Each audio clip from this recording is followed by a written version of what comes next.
ಸ್ನೇಹಿತರೆ, ಪ್ರತಿ ವರ್ಷ ಲಕ್ಷಾಂತರ ಭಕ್ತರು 41 ದಿನಗಳ ವ್ರತವನ್ನು ತೆಗೆದುಕೊಳ್ಳುತ್ತಾರೆ. ಅವರು ಆಹಾರ, ಸೌಕರ್ಯ ಮತ್ತು ತಮ್ಮ ಕುಟುಂಬಗಳನ್ನು ಸಹ ತ್ಯಜಿಸುತ್ತಾರೆ. ಅವರು ಕಪ್ಪು ಬಟ್ಟೆಗಳನ್ನು ಧರಿಸುತ್ತಾರೆ, ಕ್ಷೌರ ಮಾಡುವುದನ್ನು ನಿಲ್ಲಿಸುತ್ತಾರೆ ಮತ್ತು ದಟ್ಟವಾದ ಕಾಡಿನಲ್ಲಿ ಬರೀ ಗಾಲಿನಲ್ಲಿ ನಡೆಯುತ್ತಾರೆ. ಇದನ್ನೆಲ್ಲ ಅವರು ಏಕೆ ಎದುರಿಸಬೇಕು? ಇಂದು ನಾವು ಶಬರಿಮಲೆಯ ಸಂಪೂರ್ಣ ಕಥೆಯನ್ನು, ಅಯ್ಯಪ್ಪ ಹೇಗೆ ಜನಿಸಿದರು, ಅರಮನೆಯಲ್ಲಿನ ಪಿತೂರಿ ಮತ್ತು ಈ ಯಾತ್ರೆಯು ಏಕೆ ಕಠಿಣ ನಿಯಮಗಳನ್ನು ಹೊಂದಿದೆ ಎಂಬುದನ್ನು ವಿವರಿಸುತ್ತಿದ್ದೇವೆ. ಈ ನಿಯಮಗಳನ್ನು ಅರ್ಥ ಮಾಡಿಕೊಳ್ಳಲು ನಾವು ಆರಂಭಕ್ಕೆ ಹಿಂತಿರುಗಬೇಕಾಗಿದೆ. ಸ್ವರ್ಗವೇ ದಾಳಿಗೆ ಒಳಗಾದ ಕ್ಷಣಕ್ಕೆ ಮತ್ತು ದೇವರುಗಳಿಗೆ ಅದನ್ನು ತಡೆಯಲು ಯಾವುದೇ ಮಾರ್ಗವಿಲ್ಲದ ಕ್ಷಣಕ್ಕೆ ಮಹಿಷಿ ಎಂಬ ರಾಕ್ಷಸಿ ತನ್ನ ಸಹೋದರನನ್ನು ದುರ್ಗಾದೇವಿಯಿಂದ ಕಳೆದುಕೊಂಡಳು. ಅವಳು ಸೇಡು ತೀರಿಸಿಕೊಳ್ಳಲು ಬಯಸಿದ್ದಳು. ಬ್ರಹ್ಮನನ್ನು ಮೆಚ್ಚಿಸಲು ಅವಳು ಕಠಿಣ ತಪಸ್ಸು ಮಾಡಿ ಮತ್ತು ಬ್ರಹ್ಮನು ಕಾಣಿಸಿಕೊಂಡಾಗ ಅವಳು ಬುದ್ಧಿವಂತಿಕೆಯಿಂದ ವರವನ್ನು ಕೇಳಿದಳು. ಶಿವ ಮತ್ತು ವಿಷ್ಣುವಿಗೆ ಜನಿಸಿದ ಮಗನಿಂದ ಮಾತ್ರ ತನ್ನನ್ನು ಕೊಲ್ಲಬೇಕು ಎಂಬ ವರವನ್ನು ಪಡೆದುಕೊಂಡಳು. ಇಬ್ಬರು ಪುರುಷ ದೇವರುಗಳಾಗಿದ್ದರಿಂದ ಅವಳು ತನ್ನನ್ನು ಸಾವಿನಿಂದ ರಕ್ಷಿಸಿಕೊಂಡಿದ್ದಾಳೆಂದು ಭಾವಿಸಿದಳು. ಆದರೆ ಅವಳಿಗೇನೂ ತಿಳಿದಿರಲಿಲ್ಲ. ಕ್ಷೀರಸಾಗರದ ಮಂಥನದ ಸಮಯದಲ್ಲಿ ದೇವತೆಗಳು ಮತ್ತು ಅಸುರರು ಅಮೃತಕ್ಕಾಗಿ ಹೋರಾಡುತ್ತಿದ್ದಾಗ ವಿಷ್ಣು ಒಮ್ಮೆ ಮೋಹಿನಿ ಎಂಬ ಸ್ತ್ರೀ ರೂಪವನ್ನು ಧರಿಸಿದ್ದರು. ವಿಷ್ಣು ಸುಂದರವಾದ ಮಹಿಳೆಯಾದರು. ಅಸುರರನ್ನು ಮೋಸಗೊಳಿಸಿ ಅಮೃತವನ್ನು ಕದ್ದರು. ವರ್ಷಗಳ ನಂತರ ಶಿವನು ಈ ರೂಪವನ್ನು ಮತ್ತೆ ನೋಡಲು ಕೇಳಿಕೊಂಡರು. ಆಗ ವಿಷ್ಣು ಮೋಹಿನಿಯಾಗಿ ಕಾಣಿಸಿಕೊಂಡರು. ಶಿವನು ಅವಳನ್ನು ಪ್ರೀತಿಸಿದನು ಮತ್ತು ಆ ಒಕ್ಕೂಟದಿಂದ ಒಂದು ಮಗು ಜನಿಸಿತು. ಅವನ ಹೆಸರು ಅಯ್ಯಪ್ಪ. ಇವರನ್ನು ಹರಿಹರ ಪುತ್ರ ಎಂದು ಕರೆಯುತ್ತಾರೆ. ಅಂದರೆ ಹರಿ ಮತ್ತು ಹರ, ವಿಷ್ಣು ಮತ್ತು ಶಿವನ ಮಗ. ಒಂದು ಕಡೆ ಅಯ್ಯಪ್ಪ ಜನಿಸಿದರೆ ಇನ್ನೊಂದು ಕಡೆ ಮಹಿಷಿ ಸ್ವರ್ಗವನ್ನು ನಾಶ ಮಾಡುತ್ತಿದ್ದಳು. ಅವಳು ಎಲ್ಲಾ ದೇವತೆಗಳನ್ನು ಹೊರಹಾಕಿ ಇಂದ್ರನ ಸಿಂಹಾಸನವನ್ನು ವಹಿಸಿಕೊಂಡು ತನ್ನನ್ನು ತಾನು ಆಡಳಿತಗಾರನನ್ನಾಗಿ ಮಾಡಿಕೊಂಡಳು. ಅವಳ ವರದಿಂದಾಗಿ ಯಾರೂ ಅವಳನ್ನು ತಡೆಯಲು ಸಾಧ್ಯವಾಗಲಿಲ್ಲ. ಆದ್ದರಿಂದ ದೇವತೆಗಳು ಭವಿಷ್ಯವಾಣಿಯು ನಿಜವಾಗುವವರೆಗೂ ಕಾಯಲು ಸಾಧ್ಯವಾಯಿತು. ಅಯ್ಯಪ್ಪ ಜನಿಸಿದ ನಂತರ ಶಿವ ಮತ್ತು ವಿಷ್ಣು ಅವನನ್ನು ಕೇರಳದ ಪಂಪಾ ನದಿಯ ದಡದಲ್ಲಿ ಬಿಟ್ಟರು. ಪಂದಳಂನ ರಾಜ ರಾಜಶೇಖರನು ಹಲವು ವರ್ಷಗಳ ಕಾಲ ಮಕ್ಕಳಿಲ್ಲದವನಾಗಿದ್ದನು. ಒಂದು ದಿನ ಕಾಡಿನಲ್ಲಿ ಬೇಟೆಯಾಡುತ್ತಿದ್ದಾಗ ಅವನಿಗೆ ಮಗುವಿನ ಅಳುವಿಕೆಯನ್ನು ಕೇಳಿಸಿತು. ಅವನು ಆ ಶಬ್ದವನ್ನು ಅನುಸರಿಸಿ ಹೋದಾಗ ಕುತ್ತಿಗೆಯಲ್ಲಿ ಚಿನ್ನದ ಗಂಟೆಯನ್ನು ಹೊಂದಿರುವ ಸುಂದರವಾದ ಮಗುವನ್ನು ಕಂಡನು. ಮತ್ತು ಅವರು ಖುಷಿಯಲ್ಲಿ ಏನು ಮಾಡಬೇಕೆಂದು ಕೇಳಿದಾಗ ಆಗ ಋಷಿಯವರು, ಈ ಮಗುವನ್ನು ನಿನ್ನ ಸ್ವಂತ ಮಗುವನ್ನಾಗಿ ಮಾಡಿಕೊಳ್ಳಿ. ಅವನಿಗೆ 12 ವರ್ಷ ತುಂಬಿದಾಗ ಅವನು ನಿಜವಾಗಿಯೂ ಯಾರೆಂದು ನಿನಗೆ ಅರ್ಥವಾಗುತ್ತದೆ. ಆದ್ದರಿಂದ ರಾಜನು ಆ ಹುಡುಗನಿಗೆ ಮಣಿಕಂಡನ್ ಎಂದು ಹೆಸರಿಸಿದನು. ಅಂದರೆ ಕುತ್ತಿಗೆಯಲ್ಲಿ ಗಂಟೆಯನ್ನು ಹೊಂದಿರುವವನು. ಮತ್ತು ಅವನನ್ನು ತನ್ನ ಸ್ವಂತ ಮಗನಂತೆ ಬೆಳೆಸಿದನು. ಮಣಿಕಂಡನ್ ಬೆಳೆದಂತೆ ಅವನು ಸಾಮಾನ್ಯ ಮನುಷ್ಯರನ್ನು ಮೀರಿದ ಶಕ್ತಿಗಳನ್ನು ತೋರಿಸಲು ಪ್ರಾರಂಭಿಸಿದ್ದನು. ಅವನು ಸ್ವಲ್ಪ ಸಮಯದಲ್ಲೇ ಸುಮಾರು ಕಲೆಗಳನ್ನು ಕಲಿತನು. ಯಾರೂ ಕಲಿಸದೆ ಎಲ್ಲಾ ಶಾಸ್ತ್ರಗಳನ್ನು ತಿಳಿದಿದ್ದನು. ಮತ್ತು ಒಮ್ಮೆ ಅವನು ತನ್ನ ಗುರುಗಳ ಕುರುಡು ಮತ್ತು ಮೂಕ ಮಗನನ್ನು ಉಡುಗೊರೆಯಾಗಿ ಗುಣಪಡಿಸಿದನು. ರಾಜಾರಾಣಿ ರಾಜನ್ ಎಂಬ ಮಗನಿಗೆ ಜನ್ಮ ನೀಡಿದಳು. ಆದರೆ ರಾಜನು ಮಣಿಕಂಡನನ್ನು ಮುಂದಿನ ರಾಜನನ್ನಾಗಿ ಮಾಡಲು ಬಯಸಿದ್ದರು. ಏಕೆಂದರೆ ಅವನು ಮೊದಲನೇ ಮಗನು ಮತ್ತು ಹುಡುಗ ಸ್ಪಷ್ಟವಾಗಿ ದೈವಿಕನಾಗಿದ್ದನು. ರಾಜನ ಮಂತ್ರಿಗೆ ವಿಭಿನ್ನ ಯೋಜನೆಗಳಿದ್ದವು. ದಿವಾನ್ ಸ್ವತಃ ರಾಜನಾಗಲು ಬಯಸಿದ್ದನು. ಆದ್ದರಿಂದ ಅವನು ರಾಣಿಯ ಬಳಿಗೆ ಹೋಗಿ ಅವಳ ಮನಸ್ಸನ್ನು ಕೆಟ್ಟ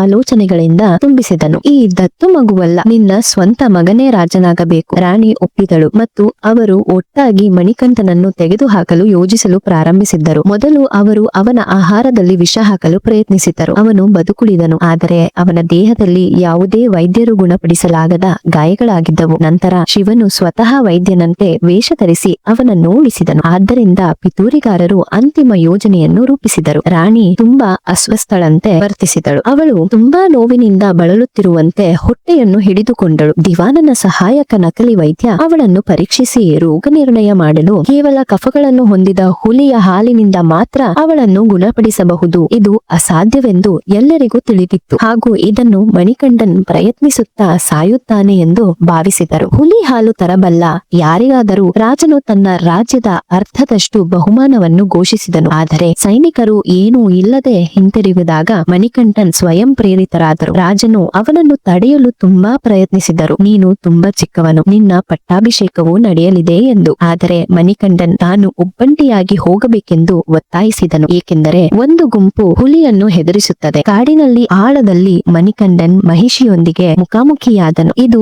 ಅವನ ಉದ್ದೇಶಿತ ಕ್ಷಣವಾಯಿತು. ಆ ಯುದ್ಧವು ಅಚ್ಯುತ ನದಿಯ ದಡದಲ್ಲಿ ನಡೆಯಿತು. ಮಣಿಕಂಠನ್ ಅವಳ ಕೊಂಬುಗಳನ್ನು ಹಿಡಿದು ಬಲವಾಗಿ ಹೊಡೆದರು. ಶಿವ ಮತ್ತು ವಿಷ್ಣುವಿನ ಸಂಯೋಜಿತ ಶಕ್ತಿಯು ಅವನ ಮೂಲಕ ಹರಿಯುತ್ತಿದ್ದಂತೆ ಮಹಿಷಿ ಸತ್ತಳು. ಅವಳು ಸತ್ತಾಗ ಅವಳು ಸುಂದರವಾದ ಮಹಿಳೆಯಾಗಿ ರೂಪಾಂತರಗೊಂಡಳು. ಅವಳು ಹಿಂದಿನ ಜನ್ಮದಲ್ಲಿ ಅವಳು ಋಷಿಯ ಮಗಳಾದ ಲೀಲಾ ರಾಕ್ಷಸಿಯಾಗಲು ಶಾಪಗ್ರಸ್ತಳಾಗಿದ್ದಳು. ಲೀಲಾ ಅಯ್ಯಪ್ಪನನ್ನು ಮದುವೆಯಾಗಲು ಬಯಸಿದ್ದಳು. ಆದರೆ ಅಯ್ಯಪ್ಪ ಇಲ್ಲ, ನಾನು ಬ್ರಹ್ಮಚಾರಿ ಎಂದು ಹೇಳಿದರು. ಅವರು ಬ್ರಹ್ಮಚಾರ್ಯದ ವ್ರತವನ್ನು ತೆಗೆದುಕೊಂಡಿದ್ದರು. ಅವರು ಅವಳನ್ನು ತನ್ನ ದೇವಾಲಯದ ಬಳಿ ಇರಲು ಕೇಳಿಕೊಂಡನು ಮತ್ತು ಅವಳ ದೇವಾಲಯವು ಮಾಳಿಕಾಪುರದಮ್ಮ ಎಂದು ಪ್ರಸಿದ್ಧವಾಯಿತು. ಮುಖ್ಯ ಅಯ್ಯಪ್ಪ ದೇವಾಲಯದಿಂದ ಸುಮಾರು 100 ಮೀಟರ್ ದೂರದಲ್ಲಿ ಅಯ್ಯಪ್ಪ ಅವಳಿಗೆ ಒಂದು ವಾಗ್ದಾನ ಮಾಡಿದ್ದರು. ಶಬರಿಮಲೆಗೆ ಮೊದಲ ಬಾರಿಗೆ ಕನ್ಯಾ ಯಾತ್ರಿಕರು ಬಾರದಿದ್ದಾಗ ನಾನು ನಿನ್ನನ್ನು ಮದುವೆಯಾಗುತ್ತೇನೆ ಎಂದು. ಆದ್ದರಿಂದ ಪ್ರತಿ ವರ್ಷ ಯಾತ್ರೆಯ ಋತು ಮುಗಿದ ನಂತರ ಯಾವುದೇ ಕನ್ಯಾ ಅಯ್ಯಪ್ಪರು ಬಂದಿದ್ದಾರೆಯೇ ಎಂದು ಪರಿಶೀಲಿಸಲು ಅವಳು ಬರುತ್ತಾಳೆ. ಆದರೆ ಅವರು ಬರುತ್ತಲೇ ಇರುವುದರಿಂದ ಅವಳು ಇನ್ನೊಂದು ವರ್ಷ ಕಾಯುತ್ತಾಳೆ. ಮಹಿಷಿಯನ್ನು ಸೋಲಿಸಿದ ನಂತರ ಮಣಿಕಂಠನಿಗೆ ಇನ್ನೂ ಒಂದು ಕೆಲಸವಿದೆ. ತನ್ನ ತಂದೆಯ ಬಳಿಗೆ ಹಿಂತಿರುಗುವುದು. ದೇವತೆಗಳ ರಾಜ ಇಂದ್ರನು ಹುಲಿ ವೇಷ ಧರಿಸಿದನು. ಮಣಿಕಂಠನ್ ಈ ಹುಲಿಯ ಬೆನ್ನಿನ ಮೇಲೆ ಪಂದಳಕ್ಕೆ ಹಿಂತಿರುಗಿದನು. ದೃಶ್ಯವನ್ನು ನೋಡಿ ಎಲ್ಲರೂ ಸಾಯುತ್ತಾರೆಂದು ಭಾವಿಸಿದ ಹುಡುಗ ಈಗ ಹಿಂತಿರುಗಿದ್ದನು. ಹುಲಿಯ ಮೇಲೆ ಸವಾರಿ ಮಾಡಿ ಅವುಗಳ ಗುಂಪನ್ನು ಮುನ್ನಡೆಸಿದರು. ಜನರು ಭಯಭೀತರಾದರು. ನಂತರ ಕಾಡಿನಿಂದ ಬಂದ ಋಷಿ ಮತ್ತೆ ಕಾಣಿಸಿಕೊಂಡರು. ಎಲ್ಲರ ಮುಂದೆ ಮಣಿಕಂಠನ್ ನಿಜವಾದ ಗುರುತನ್ನು ಬಹಿರಂಗಪಡಿಸಿದರು. ಸತ್ಯವು ಅವನಿಗೆ ತಗುಲಿದಾಗ ರಾಜನು ಮೌನವಾಗಿ ನಿಂತನು. ರಾಣಿ ಮತ್ತು ದಿವಾನನಿಗೆ ತಮ್ಮ ಭಯಾನಕ ತಪ್ಪಿನಿಂದ ಅರಿವಾಯಿತು. ಮಣಿಕಂಠನ್ ತನ್ನ ತಂದೆಗೆ ರಾಣಿಯನ್ನು ಗುಣಪಡಿಸಲು ಹುಲಿಗಳಿಂದ ಹಾಲು ಪಡೆಯಬಹುದು ಎಂದು ಹೇಳಿದನು. ಆದರೆ ಈಗ ಎಲ್ಲರಿಗೂ ಸತ್ಯ ತಿಳಿದಿತ್ತು. ರಾಜನು ದಿವಾನನಿಗೆ ಕೆಟ್ಟದಾಗಿ ಶಿಕ್ಷಿಸಲು ಬಯಸಿದನು. ಆದರೆ ಮಣಿಕಂಠನ್ ಅವನನ್ನು ತಡೆದು ಎಲ್ಲವೂ ದೇವರ ಯೋಜನೆಯ ಪ್ರಕಾರ ನಡೆದಿದೆ ಎಂದು ವಿವರಿಸಿದನು. ನಂತರ ಅವನು ಭೂಮಿಯ ಮೇಲಿನ ತನ್ನ ಕೆಲಸವು ಈಗ ಪೂರ್ಣಗೊಂಡಿದೆ ಎಂದು ಘೋಷಿಸಿದರು. ರಾಜನ ಹೃದಯವು ಮುರಿಯುತ್ತಿತ್ತು. ತನ್ನ ಮಗನನ್ನು ಮತ್ತೆ ನೋಡಬೇಕೆಂಬ ಒಂದೇ ಒಂದು ಆಸೆಯನ್ನು ಕೇಳಿದರು. ಮಣಿಕಂಠನ್ ಅದನ್ನು ಪೂರೈಸಿದರು. ನೀವು ವರ್ಷಕ್ಕೊಮ್ಮೆ ನನ್ನ ಅರಣ್ಯ ಮನೆಯಲ್ಲಿ ನನ್ನನ್ನು ಭೇಟಿ ಮಾಡಬಹುದು. ನಂತರ ಮಣಿಕಂಠನ್ ಒಂದು ಬಾಣವನ್ನು ತೆಗೆದುಕೊಂಡು ಅದನ್ನು ಆಕಾಶದ ಎತ್ತರಕ್ಕೆ ಹೊಡೆದರು. ಈ ಬಾಣ ಎಲ್ಲಿ ಬೀಳುತ್ತದೆ, ನನ್ನ ದೇವಾಲಯವನ್ನು ಅಲ್ಲಿ ನಿರ್ಮಿಸಿ. ಬಾಣವು ಶಬರಿ ಎಂಬ ಸ್ಥಳದಲ್ಲಿ ಬಿದ್ದಿತ್ತು. ಅಲ್ಲಿ ಬಹಳ ಹಿಂದೆಯೇ ರಾಮನ ಕಾಲದಲ್ಲಿ ಶಬರಿ ಎಂಬ ಸ್ತ್ರೀ ಋಷಿ ತಪಸ್ಸು ಮಾಡಿದ್ದಳು. ಈ ಬೆಟ್ಟವು ಶಬರಿಯ ಬೆಟ್ಟವಾದ ಶಬರಿಮಲೆ ಎಂದು ಪ್ರಸಿದ್ಧವಾಯಿತು. ಋಷಿ ಅಗಸ್ತ್ಯರ ಸಲಹೆಯನ್ನು ಅನುಸರಿಸಿ ರಾಜನು ದೇವಾಲಯಕ್ಕೆ ಅಡಿಪಾಯವನ್ನು ನಿರ್ಮಿಸಿದನು. ಋಷಿ ಪರಶುರಾಮನು ವಿಗ್ರಹವನ್ನು ನಿರ್ಮಿಸಿ ಮಕರ ಸಂಕ್ರಾಂತಿಯಂದು ಪ್ರತಿಷ್ಠಾಪಿಸಿದನು. ಇಂದಿಗೂ ಪಂದಳ ರಾಜಮನೆತನದ ಒಬ್ಬರು ಅಯ್ಯಪ್ಪನನ್ನು ಅಲಂಕರಿಸಲು ತಿರುವಾಭರಣವನ್ನು ಹೊತ್ತುಕೊಂಡು 90 ಕಿಲೋಮೀಟರ್ ನಡೆದುಕೊಂಡು ಹೋಗುತ್ತಾರೆ. ಈ ಸಂಪ್ರದಾಯವು ಅಯ್ಯಪ್ಪನು ವಾಗ್ದಾನ ಮಾಡಿದಂತೆ ತನ್ನ ಮಗನನ್ನು ನೋಡಲು ತಂದೆಯ ವಾರ್ಷಿಕ ಪ್ರಯಾಣವನ್ನು ಪ್ರತಿನಿಧಿಸುತ್ತದೆ. ಹೊರಡುವ ಮೊದಲು ಅಯ್ಯಪ್ಪನು ತನ್ನ ದರ್ಶನವನ್ನು ಪಡೆಯಲು ನಿಯಮಗಳನ್ನು ಸ್ವತಃ ನಿಗದಿಪಡಿಸಿದ್ದರು. 41 ದಿನಗಳ ಕಾಲ ಕಟ್ಟುನಿಟ್ಟಿನ ಉಪವಾಸಗಳು ಮತ್ತು ಪ್ರಾರ್ಥನೆಗಳನ್ನು ಅನುಸರಿಸುವವರಿಗೆ ಮಾತ್ರ ನಾನು ದರ್ಶನ ನೀಡುತ್ತೇನೆ. ಈ ಸಮಯವನ್ನು ಮಂಡಲ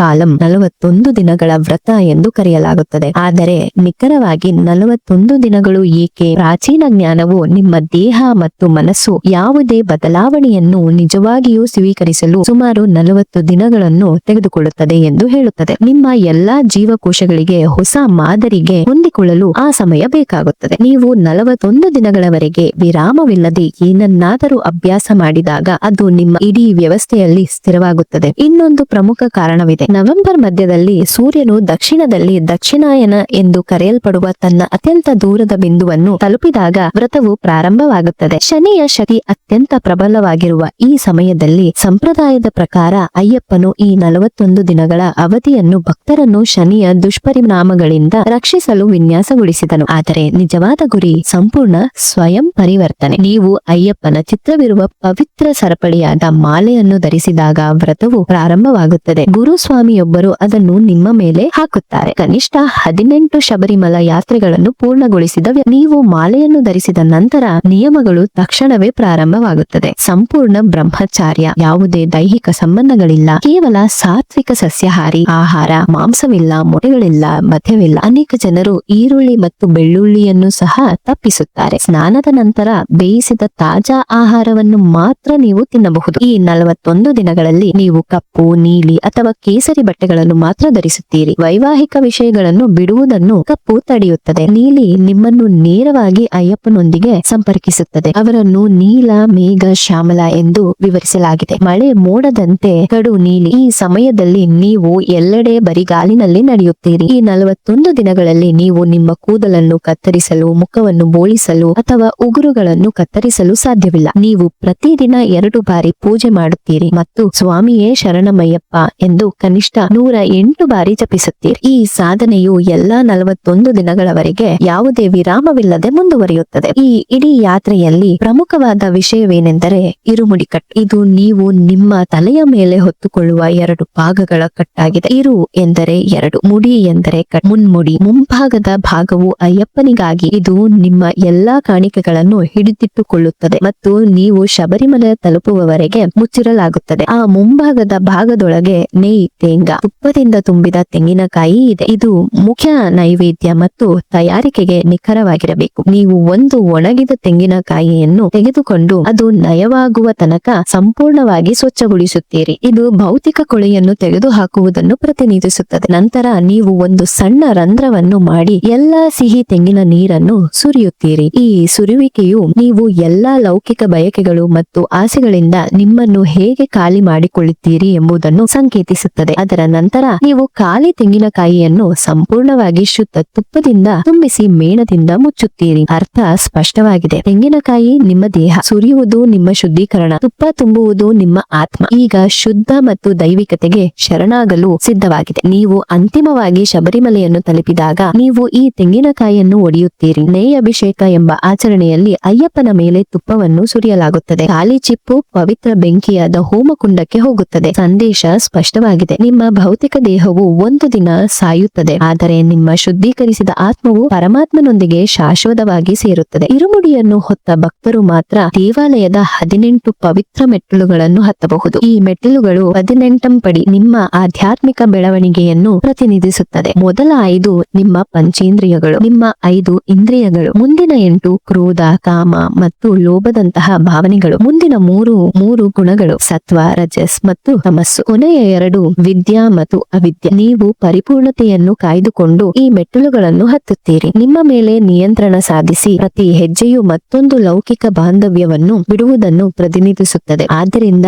ಬೆಟ್ಟದ ಮೇಲಿನ ದೇವಾಲಯ ಮಾತ್ರವಲ್ಲ, ಅಯ್ಯಪ್ಪ ಸ್ವತಃ ವಿನ್ಯಾಸಗೊಳಿಸಿದ ಸಂಪೂರ್ಣ ಆಧ್ಯಾತ್ಮಿಕ ವ್ಯವಸ್ಥೆ. ಈ 41 ದಿನಗಳು ಯಾದೃಚ್ಛಿಕವಾಗಿ ಆರಿಸಲ್ಪಟ್ಟಿಲ್ಲ. ಅವು ಎಚ್ಚರಿಕೆಯಿಂದ ಯೋಜಿಸಲಾದ ರೂಪಾಂತರವನ್ನು ಪ್ರತಿನಿಧಿಸುತ್ತದೆ. ನಿಯಮಗಳು ನಿಮ್ಮನ್ನು ನಿರ್ಬಂಧಿಸಲೂ ಇಲ್ಲ, ಅವು ನಿಮ್ಮನ್ನು ಬದಲಾಯಿಸಲು ವಿನ್ಯಾಸಗೊಳಿಸಲಾದ ಸಾಧನಗಳಾಗಿವೆ. ನೀವು ನಿಮ್ಮ ತಲೆಯ ಮೇಲೆ ಹೊತ್ತುಕೊಳ್ಳುವ ತೆಂಗಿನಕಾಯಿ ನಿಮ್ಮ ಸಂಪೂರ್ಣ ಅಸ್ತಿತ್ವವನ್ನು ಪ್ರತಿನಿಧಿಸುತ್ತದೆ. ಸ್ವಚ್ಛಗೊಳಿಸಿದ, ಖಾಲಿ ಮಾಡಿದ ಮತ್ತು ಶುದ್ಧವಾದ ಯಾವುದನ್ನಾದರೂ ತುಂಬಿದ ದೈವಿಕತೆಗೆ ನಿಮ್ಮ ಅತ್ಯುತ್ತಮವಾದುದನ್ನು ಅರ್ಪಿಸಲು ಸಿದ್ಧವಾಗಿದೆ. ಲಕ್ಷಾಂತರ ಭಕ್ತರು ಪ್ರತಿ ವರ್ಷ ಈ ಪ್ರಯಾಣವನ್ನು ಪೂರ್ಣಗೊಳಿಸುತ್ತಾರೆ. ಅವರು ದಟ್ಟವಾದ ಕಾಡಿನ ಮೂಲಕ ಬರಿಗಾಲಿನಲ್ಲಿ ನಡೆಯುತ್ತಾರೆ, ಕಟ್ಟುನಿಟ್ಟಾದ ಉಪವಾಸವನ್ನು ಅನುಸರಿಸುತ್ತಾರೆ ಮತ್ತು ತಮ್ಮನ್ನು ತಾವು ಸಂಪೂರ್ಣವಾಗಿ ಪರಿವರ್ತಿಸಿಕೊಳ್ಳುತ್ತಾರೆ, ಏಕೆಂದರೆ ಅಯ್ಯಪ್ಪ ಅದನ್ನು ಹೇಗೆ ಮಾಡಬೇಕೆಂದು ಅವರಿಗೆ ನಿಖರವಾಗಿ ತೋರಿಸಿದ್ದರು. ಇದು ನಿಮಗೆ ಸಂಪೂರ್ಣ ಕಥೆಯನ್ನು ಅರ್ಥ ಮಾಡಿಕೊಳ್ಳಲು ಸಹಾಯ ಮಾಡಿದ್ದರೆ ನಮ್ಮ ಚಾನೆಲ್ ಅನ್ನು ಸಬ್ಸ್ಕ್ರೈಬ್ ಮಾಡಿ ಹಾಗೂ ಸ್ವಾಮಿಯೇ ಶರಣಮಯ್ಯಪ್ಪ ಎಂದು ಕಮೆಂಟ್ ಮಾಡಿ. ಧನ್ಯವಾದಗಳು.